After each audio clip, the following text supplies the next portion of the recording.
Petrol diesel gas ಆಕಾಶಕ್ಕೆ ಹೋಗಿದೆ. ಅದನ್ನ ಇಳಿಸಬೇಕಾಗಿ, ಅದರ ರೇಟ್ ಕಡಿಮೆ ಮಾಡಬೇಕಾಗಿ.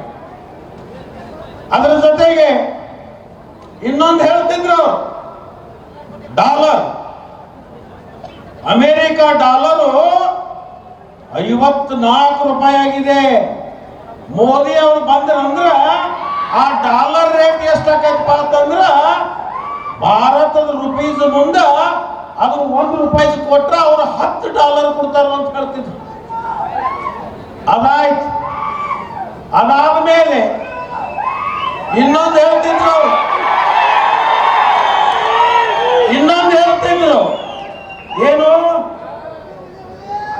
ಏನು ಹೇಳ್ತಿದ್ರು, ಬುಲೆಟ್ ಟ್ರೈನ್ ಶುರುವಾಗ್ ಮಾಡ್ತೀವಿ ಅಂತ. ಬುಲೆಟ್ ಟ್ರೈನ್ ಅವ್ರು ಹೆಂಗ್ ಹೇಳವ್ರಂದ್ರ, ದಿಲ್ಲಿಯಿಂದ ಬುಲೆಟ್ ಟ್ರೈನ್ ಬಿಟ್ರೆ ಕೊಪ್ಪಳಕ್ಕೆ ಬರೇ ದಿಲ್ಲಿಯಿಂದ 2 ತಾಸಿನಾಗ ಬರ್ತೈತೆ ಅಂತ. ಇದನ್ನೆಲ್ಲ ಕೇಳಿಕೊಂಡು ಇಡೀ ದೇಶದ ಜನ ಅವ್ರಿಗೆ ಮತ ಹಾಕಿ 5 ವರ್ಷ ಆಯ್ತು, 10 ವರ್ಷ ಆಯ್ತು, ಬುಲೆಟ್ ಟ್ರೈನೂ ಬರಲಿಲ್ಲ, ನದಿ ಜೋಡಣೆನೂ ಆಗಲಿಲ್ಲ. ಡಾಲರ್ ರೇಟ್ ಇವತ್ತು 87 ರೂಪಾಯಿ, 85 ರೂಪಾಯಿ. ಡೀಸೆಲ್ ಪೆಟ್ರೋಲ್ ರೇಟ್ ಎಷ್ಟಾಗೈತಿ ಇವತ್ತು? ಪೆಟ್ರೋಲ್ ರೇಟು 103 ರೂಪಾಯಿ. ಪೆಟ್ರೋಲ್ ರೇಟ್ 103 ರೂಪಾಯಿ.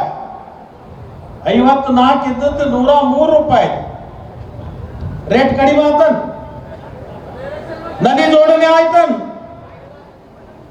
ಬುಲೆಟ್ ಟ್ರೈನ್ ಬಂತನ್, ವಿದೇಶದಾಗಿನ ಕಪ್ಪು ಹಣ ತಂದ್ರನ್. ಮತ್ತೆ ಇದನ್ನ ಯಾವುದೂ ಮಾಡಲಿಲ್ಲ ಅಂತಂದ್ರೆ ಮತ್ತೆ ಇವತ್ತೇನು ಹೇಳಕತ್ತಾರ, ಹೊಸ ಪ್ರಣಾಳಿಕೆ ಒಳಗ ಇವತ್ತು ಮತ್ತೆ ಬುಲೆಟ್ ಟ್ರೈನ್ ಜೋಡ್ಸ್ಯಾರ. ಅದಕ್ಕೆ ಮತ್ತೆ ಬುಲೆಟ್ ಟ್ರೈನ್ ಬಿಡ್ತದ. 10 ವರ್ಷದಾಗ ಬುಲೆಟ್ ಟ್ರೈನ್ ಬಿಡ್ಲಾರ್ದವರು ಇನ್ನು ಮೇಲೆ ಬುಲೆಟ್ ಟ್ರೈನ್ ಎಲ್ಲಿ ಬಿಡೋರು?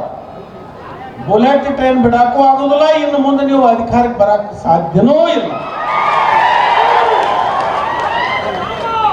ಇವತ್ತನ ನೀವು ಇಟ್ಕೊಡ್ರಿ, ಭಾರತೀಯ ಜನತಾ ಪಕ್ಷದ ಲೋಕಸಭಾ ಸದಸ್ಯರು ಎಷ್ಟು ಜನ ಆರಿಸಿ ಬರ್ತಾರಪ್ಪ ಅಂತಂದ್ರೆ ಬರೇ 219 ಜನ ಆರಿಸಿ ಬರ್ತಾರೆ. ಬರೀ 219 ಜನ. ಮತ್ತೆ ಹೆಂಗೆ ಇವರು ಬುಲೆಟ್ ಟ್ರೈನ್ ಬಿಡೋರು? ಬುಲೆಟ್ ಟ್ರೈನ್ ಬಿಡಬೇಕಾದ್ರೆ ಮತ್ತ ದೇಶದೊಳಗೆ ಕಾಂಗ್ರೆಸ್ ಪಕ್ಷನೇ ಅಧಿಕಾರಕ್ಕೆ ಬರಬೇಕು. ಅದಕ್ಕೆ ಬಂಧುಗಳೇ, ನಾನು ನಿಮ್ಮೆಲ್ಲರಿಗೆ ಕೈ ಜೋಡಿಸಿ ಪ್ರಾರ್ಥನೆ ಮಾಡ್ತೀನಿ. ನನಗ ರಾಘವೇಂದ್ರ ಇಟ್ನಾಳ್ ಒಂದು ಮಾತು ಹೇಳಿದ್ರು, ಸೌದಿ ಅವರ ಈ ಚುನಾವಣೆ ಒಳಗ 2 ದಿವಸ ಆದ್ರೂ ನೀವು ಮತ್ತು ಸತೀಶ್ ಜಾರಕಿಹೊಳಿ ಅವರು ಬೆಳಗಾವಿಯಿಂದ ಬರಬೇಕು ಅಂತ ಹೇಳಿ. ಖಂಡಿತವಾಗಿಯೂ ನಾನು ಮತ್ತು ಸತೀಶ್ ಜಾರಕಿಹೊಳಿ ಅವರು 2 ದಿವಸ ಬರ್ತೀವಿ.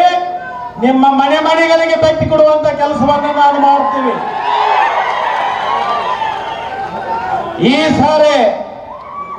ಈ ಸಾರಿ ರಾಜಶೇಖರ್ ಇಟ್ನಾಳ್ ಅವರನ್ನ 2 ಲಕ್ಷ ಅಂತರದಿಂದ ಗೆಲ್ಲಿಸ್ತಕ್ಕಂಥ ಕೆಲಸ ಇಲ್ಲಿ ಸೇರಿರ್ತಕ್ಕಂಥ ಎಲ್ಲ ಮುಖಂಡರು ನೀವು ಮಾಡಬೇಕು ಅಂತ ಹೇಳಿ ನಾನು ವಿನಂತಿ ಮಾಡ್ತೀನಿ.